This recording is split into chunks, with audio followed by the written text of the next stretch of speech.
Ready start.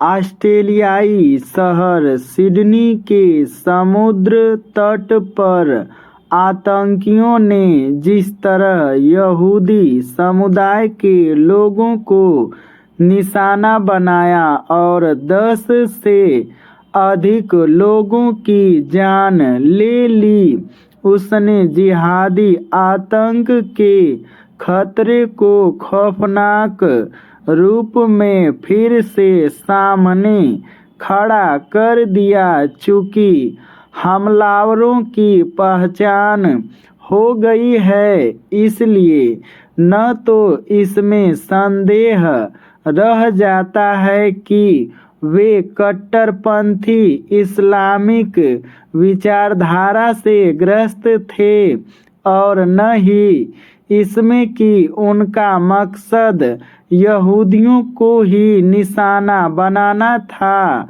क्योंकि उन पर तब हमला किया गया जब वे हनुक्का पर्व मनाने के लिए बड़ी संख्या में समुद्र तट पर एकत्रित हुए थे। ऑस्ट्रेलिया सरकार ने इस दिल दहलाने वाले हमले को आतंकी कृत्य तो करार दिया, लेकिन इसकी अनदेखी नहीं की जा सकती कि उस पर यह आरोप लग रहा है कि उसने उन चरमपंथी इस्लामिक समूहों की गतिविधियों पर पर्याप्त ध्यान नहीं दिया, जो यहूदियों को धमकाने में लगे हुए थे। इस आतंकी घटना को गाजा में हमास और इजराइल के बीच चली लंबी लड़ाई के परिणाम के रूप में देखा जा रहा है। इस लंबे संघर्ष ने दुनिया भर में यहूदियों के खिलाफ एक माहौल बनाया।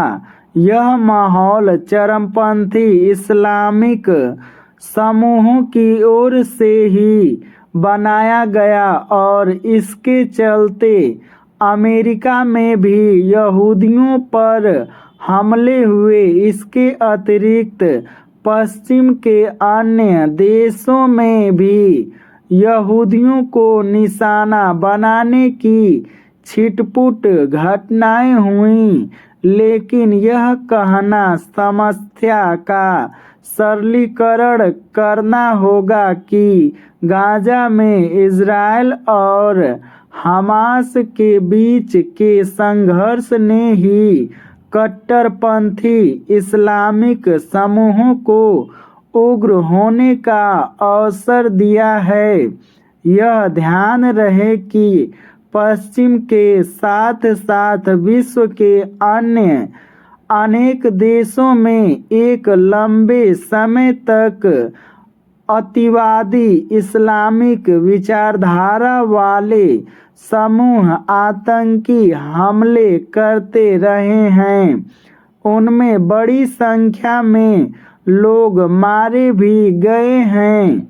यह स्वाभाविक है कि ऑस्ट्रेलिया में हुए आतंकी हमले की वैश्विक स्तर पर निंदा होगी और शोक संवेदनाएं व्यक्त की जाएंगी, लेकिन केवल इतना ही पर्याप्त नहीं कि दुनिया भर में जिहादी आतंक का खतरा जिस तरह उभर रहा है, उसे देखते हुए विश्व समुदाय को इस खतरे का मिलकर सामना करने की आवश्यकता है। यह दुर्भाग्यपूर्ण है कि आतंकी घटनाओं का सिलसिला कायम रहने के बावजूद वैश्विक स्तर पर आतंकवाद को परिभाषित नहीं किया जा पा रहा है। इससे भी खराब बात यह है कि आतंकी संगठनों को सहयोग, समर्थन एवं संरक्षण देने वाले देशों के खिलाफ आवश्यक कार्रवाई करने से बचा जा रहा है। ऐसे देशों में सबसे ऊपर पाकिस्तान का नाम आता है।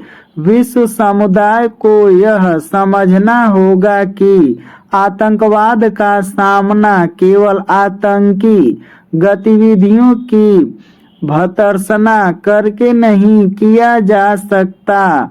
इस आतंकवाद से निपटने के लिए विश्व समुदाय को एकजुटता के साथ साथ आवश्यक इच्छाशक्ति का भी परिचय देना होगा।